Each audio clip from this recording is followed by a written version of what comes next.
In this episode of E-MTB News, I'm going to talk about Rob Roskop, founder of Santa Cruz Bikes, joining Specialized Bicycles as a board member.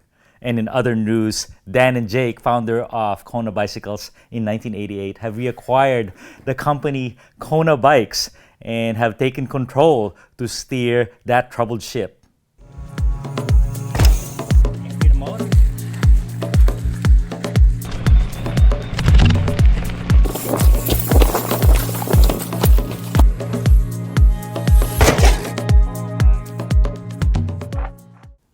All right, the big news for the week is Rob Roskop, founder of Santa Cruz Bicycles, and not only founder, the reason for their success, steered the ship for 20 years, has joined forces with Mike Sinyard and Specialized Bikes to be a board member to really steer that ship of that big company, probably the number one mountain bike company, Specialized Bicycles. So we're going to talk about that and what does that mean and why is this big news? Those two were bitter enemies, and not really enemies personally, but they were like number one and number two. In the full suspension high-end mountain bike market, just 5-6 years ago, they were like jockeying for position. Who has the most lucrative, who has the most sales in high-end full suspension? But Santa Cruz Bicycles was purchased by Pawn Holdings a few years ago, maybe 2015. And then Rob left the company and has been kind of floating around, and I've seen him on the trails. And I have this really cool picture because last year I was chatting with Mike Sinyard. I always see him in Aptos where I do a lot of my riding, and we saw Rob. I go, Rob, get over here. So he goes, you guys know each other? He goes, oh yeah, we're neighbors. And it's crazy. They've both taken residence in Aptos near the Forest of Nicene Marks because that's where the best trails are. Anyway, they've been talking, and now Mike Sinyard has recruited Rob into the team as a board member. And that is so crazy because, from polar opposites, now they're on the same team to help steer Specialized. And what is a board member? A board member is, a piece of the decision-making pie that helps, decides on all big decisions of the company. They look at financials, they look at acquisitions, what products should they make. So big picture type stuff is all decided by the board of directors. And Mike Sinyard he's not CEO, he's chairman of the board. He's got the final say. But it's always a majority rules on a board of directors. And how many seats are there in the board? According to Google, there's 3 board members right now, plus Mike Sinyard, so Rob will join this team, maybe 5. And I think they have a new CEO, Armin, from Canyon and other European companies, is now the new CEO of Specialized. All right, the second piece of news I have is Kona Bicycles has been reacquired by the founders, Dan and Jake. All right, big news, right? The troubles really came to a head at Sea Otter, where they shut down their booth the day before the show, and the sky was falling. Basically, it was discovered, I made a video here, that Kent Outdoors had a new CFO, wanted to cut costs, wanted to unload Kona, but it was all done very poorly. It made everyone uncomfortable, including the dealers, the suppliers, and everybody. And they said, oh, we want to unload them. We want to sell the company. And we're all like, who's going to buy that now that you messed it up? Luckily, Dan and Jake, they probably had some money. They were sitting comfortably. They sold the company to Kent Outdoors 3-4 years ago now, during the height of the supply chain or the height of the demand for outdoors and bikes. And they got back the company. And it's the best case scenario in a sense. And everyone's wondering in the comments, like, oh, what did they get it for? They probably got a good deal out of it. And I want you to put in the comments what you think Kent Outdoors sold the company to Dan and Jake for. And I have my guess on that. So please put in the comments right now. I'm going to give you my guess. Okay, my guess is they got it for free. Where Kent Outdoors says, here, you can have it back. We gave you several millions for it, but now we kind of messed it up. You can have it back for free.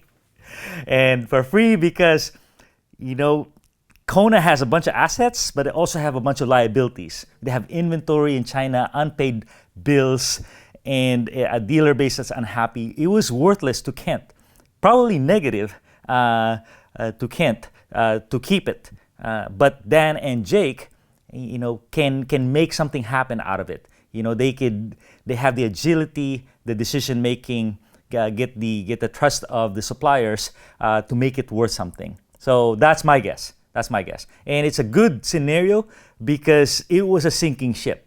There was no saving it. No other company is going to touch this because it was just a tangled mess, and someone has to unravel it. And that's what Dan and Jake are going to do right now. Now, what's the future for Kona? It's going to be challenging for sure because of several reasons. Because of this mess they have to untangle, but also because a lot of comments are so happy. Old timers are so happy to see this 1988 brand come back to life, or at least be on life support. But the problem remains that they are not very relevant right now. They have so many bikes, but no one's really buying them. Hardly anybody owns them, and people love them for the nostalgia.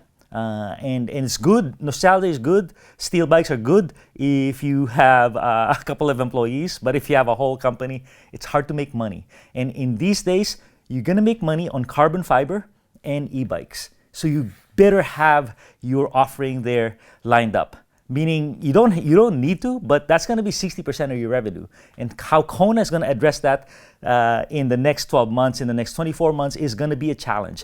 How they're going to be relevant to you guys, so if you say, yeah, I love them, ask yourself, who's going to buy them? Are you going to buy them? Are you going to spend $6,000 on a Kona bike? So that's the challenge, is to make you guys buy a Kona bike amidst all the competition. So my third subject I wanted to talk about is my studio. Why is my studio like this? This is just a personal note. This is my RC studio. This is what's paying the bills. I'm doing E-MTB review kind of as a project right now, kind of like Rob Roskop.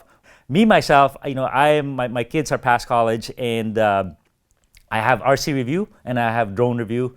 E-MTB review is one of my projects. But support my other projects since they're paying the bills to make this kind of content possible. And why I'm here in the studio is because I just discovered a month ago I have sewer problems. The sewers, the iron pipes are rotted, and I'm on a cement slab, and they're tearing up my house right now. They're tearing up my e-bike studio. I'm so sad, but I'm over it.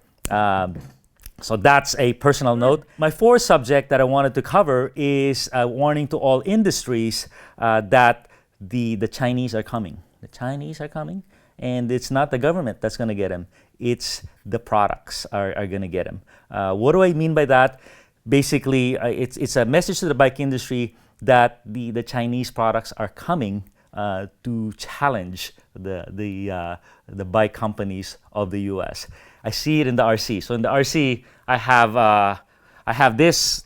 4 years ago, Chinese would send me this car, cheap, but it was no good, but it was cheap, and it got people going. And I said, okay, yeah, you guys can do your cheap stuff and Amazon stuff and copy, but you're never gonna touch the high end. And then this year, they sent me this thing. So this thing is from a Chinese company, D1RC. $1,000 for this thing, $1,000. And the people I'm talking to, they don't even speak English. They use translators. But this RC is better than anything I've ever seen. Traxxas, Axial, Vanquish is so good. So in 4 short years, they've attained this kind of level of proficiency in this category where they were just kind of copying and learning. And in the bike industry, I'm seeing that as well. I just reviewed these compressor bike mini pumps, and they are insane. U.S. companies have been trying to do this product for a while now, but these guys executed it. Brushless outrunner motors, lithium batteries, and just category killers. They also have Lewis brakes. I've been researching a lot of brakes. Magura, Hayes, SRAM, and everyone's like, what about Lewis brakes? What about Lewis brakes? I'm like, who is Lewis brakes? And people are raving about them, and I researched them. They're a straight Chinese mainland company making handcrafted, machined, beautiful brakes. So they're coming. E-bikes, they're definitely coming. $1,500 e-bikes. Car industry, they have a company called BYD making an $11,000 electric car. And people are like, oh my God, this is something Tesla would sell for at least double. So they're coming, and tariffs are going to become part of the game. The only way we can stop the products from killing our industry is through tariffs. So that's unfortunate, because we are US is kind of anti-tariff company, right? Because we kick ass. So that's just a little warning to the U.S. companies, the U.S. industry. Don't ignore the Chinese companies, because they know what they're doing. My other industry is drones, and the battle is done there. It's DJI, straight Shenzhen, China company, and they are the best of the best. No one can even compare with them. GoPro, they just laugh at GoPro. They're even making action cameras now that are better than GoPro. So that's DJI. And finally, I promised you guys a small story with Rob Roskop and Hans Heim. So when I founded MTBR, I did that in 1996. I was an engineer. I just coded it. And in about 1998, 1999, as MTBR just hockey sticked and shot up, Rob and Hans Heim called me up and said, let's meet for lunch. Let's talk. And I'm like, okay, let's go. I want a Tasman. I want a free Tasman bike. And so what they said, so we sat on the table, and what they said is, Francis, along with my co-founder, CEO, Max, he says, Francis, we want to sell Santa Cruz bikes through you. Meaning, you're going to be our channel. You take the order, you give it to us, and we'll drop ship the bike on a box to the end consumer.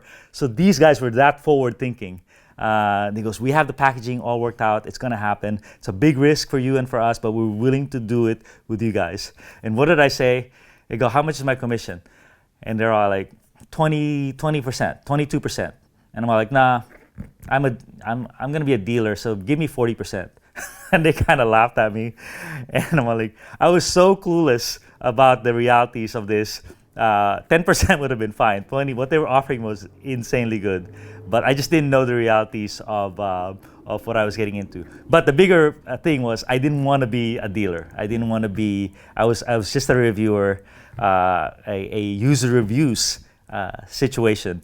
So, it wasn't a business I was ready for. And I don't think they were ready for it as well. We were just spitballing, but that would have changed the course of history if we went ahead and forged that deal. But that's just a little footnote in the annals of Santa Cruz and MTBR.com. But I wish the founders much success in their venture. Rob, Sinyard, Dan, and Jake, and hopefully, I'll be entertained with my current ventures as well. And thank you so much for your support. Have you ever seen a hammer like this? What the heck? This is what the people working in my house, they have like 5 different sizes of hammers. Oh my God.